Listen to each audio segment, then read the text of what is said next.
Bonjour à toutes et à tous et bienvenue sur Flash Math, des maths rapides et efficaces. Alors aujourd'hui, nous allons étudier les critères de divisibilité par 3 et par 9. Alors pourquoi je les regroupe? Parce que c'est le même critère.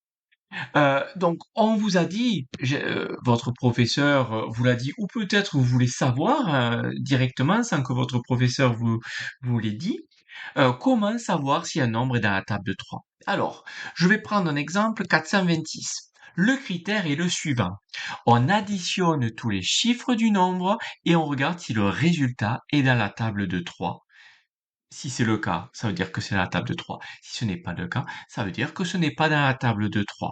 C'est le même pour 9. Donc, 426, j'additionne tous les chiffres, donc 4 plus 2 plus 6. Ça nous fait 4 plus 2, 6 plus 6, 12. Ça nous fait 12. Est-ce que 12 est dans la table de 3? Oui. Donc ce nombre, il est dans la table de 3, 426. Est-ce que 12 est dans la table de 9? Non. Donc 426 n'est pas dans la table de 9. Voilà. Je prends un autre exemple, 5265.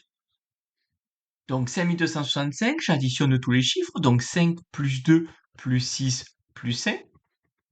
Ça nous fait 5 plus 2, 7. 7 plus 6, 13. 13 plus 5, ça nous fait 18. Est-ce que 18 est dans la table de 3? Oui, c'est 3 fois 6. Donc ça veut dire que 5265 est dans la table de 3. Est-ce que 18 est dans la table de 9? Oui, 9 fois 2, ça fait 18. Donc 5265 est dans la table de 9.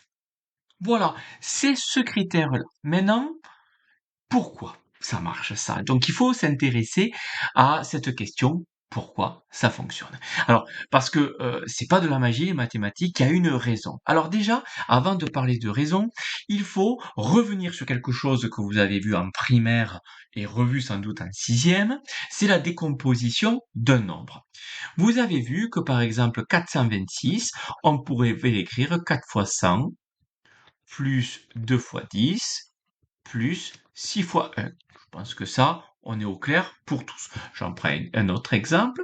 3423. Donc c'est 3 fois 1000 plus 4 fois 100 plus 2 fois 10 plus 3 fois 1. On fait par an. Hein. Donc, dans 426, 4, c'est le chiffre des centaines, d'où le 4 fois 100. 2, c'est le chiffre des dizaines, d'où 2 fois 10. Et 6, c'est le chiffre des unités, 6 fois 1. Pareil pour 3420. Ce qui veut dire qu'un nombre formé par trois chiffres x, y, z, je vais mettre une barre dessus pour bien comprendre que c'est tout le nombre, hein, x, y, z, ce sont les chiffres du nombre x, y, z. Je le mets comme ça, à cette notation, parce que, notamment pour ceux qui ne l'ont pas vu encore, dans le calcul littéral, si je mets x, y, z côte à côte, on va penser que c'est le nombre x qu'on multiplie par le nombre y qu'on multiplie par le nombre z. D'où pourquoi je mets le chat. Comme ça. Donc x, c'est le chiffre des centaines, donc ça veut dire qu'il y a x paquets de 100. Y, c'est le chiffre des dizaines, donc c'est y paquet de 10. Et z, c'est le chiffre des unités, donc z fois 1, donc z paquet de 1. Voilà, donc ça, si on simplifie l'écriture, x fois 100, ça fait 100x. Alors bien sûr, pour comprendre comment ça marche et pourquoi ça marche à la table de 3 et de 9, on est sur des notions de quatrième et troisième. Hein. Y fois 10, ça fait 10y, et z fois 1, ça nous fait z. Oh. Donc, maintenant, on va essayer de prouver, ici, que si, justement, un nombre est dans la table de 9, donc je vais le mettre comme ça, x, y, z dans la table de 9, ça équivaut à dire que si je fais x plus y plus z, le résultat de ça, c'est dans la table de 9. Donc il faut que j'arrive à prouver ça. Je vais raisonner bien sûr par équivalence. Donc si je dis que x, y, z, celui-là, pardon, si je prends ce nombre-là, ici, et je vais le décomposer à nouveau, donc je reprends ce que j'ai fait ici, donc x, y, z, ça fait 100x plus 10y plus z. Petite astuce qu'il fallait trouver, c'est que 100x, je pourrais le mettre comme 99x plus un x. Parce que 99x plus un x, ça fait bien 100x. 10y, ça fait bien 9y plus un y. Et le z, je laisse tout seul parce qu'il n'y en a qu'un de toute façon. Je vais regrouper le 99x qui est ici avec le 9y. Vous allez comprendre après pourquoi.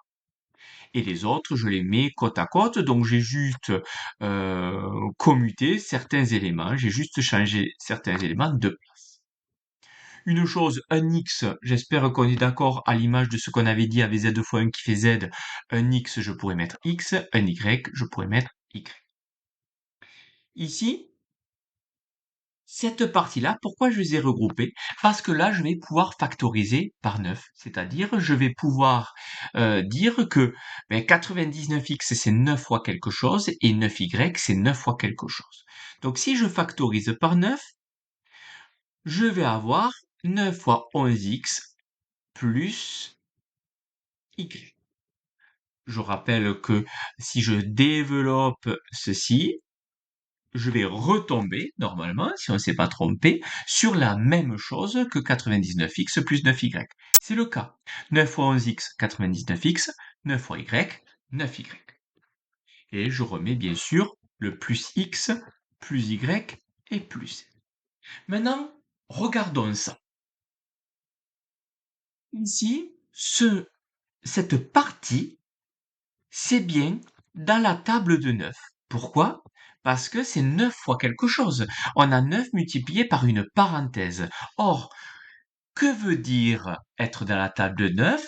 Être dans la table de 9, ça veut dire que on peut l'écrire comme 9 multiplié par quelque chose. C'est bien le cas. On a 9 fois une parenthèse, on ne sait pas ce qu'il y a dans la parenthèse, mais c'est 9 fois quelque chose, donc ça c'est dans la table de 9. Maintenant, on sait que la totalité, c'est dans la table de 9. Pourquoi? Parce que c'est ma supposition du début, que mon nombre x, y, z est dans la table de 9. Or, le nombre x, y, z, c'est égal à ça. Et donc, c'est égal à tout ce qu'il y a en bas. Donc, ça veut dire ici que tout est dans la table de 9. Et maintenant, je vais utiliser une chose importante, que je ne vais pas démontrer parce que je restais sur le critère de divisibilité par 9, mais c'est la chose importante. Si j'additionne deux nombres dans la table de 9, ça va donner un autre nombre qui sera aussi dans la table de 9. Ça vient de la factorisation, ça. Hein. Si on tombe sur 9 fois quelque chose et un autre nombre 9 fois autre chose, si je les additionne, je pourrais les factoriser par 9, et donc ça veut dire que ça va bien être 9 fois quelque chose, donc dans la table de 9. Donc je répète, si j'additionne deux choses qui sont toutes les deux dans la table de 9, le résultat sera dans la table de 9. Et ça, c'est très important, parce que j'ai dit que tout ça, c'était dans la table de 9, et que cette partie était dans la table de 9. Donc, vu que là, on est sur une addition, ça signifie que ça, obligatoirement, c'est dans la table de 9. Donc là, ça signifie que x plus y plus z doit être obligatoirement dans la table de 9.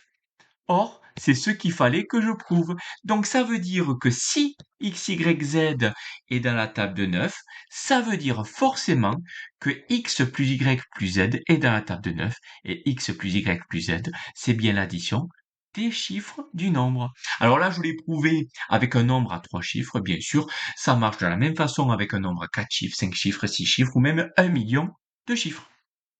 Voilà. Allez, alors, pardon, une autre chose que j'ai oublié de dire, j'ai prouvé pour la table de 9. Ça marche de la même façon pour la table de 3. Au lieu de prendre dans ma démonstration, au lieu de prendre 99x, on aurait pu prendre 33x plus le complément ou laisser le 99x et factoriser par 3 au lieu de factoriser par 9. Voilà. Bon, allez, je vous laisse là, passez une bonne journée et en avant les maths!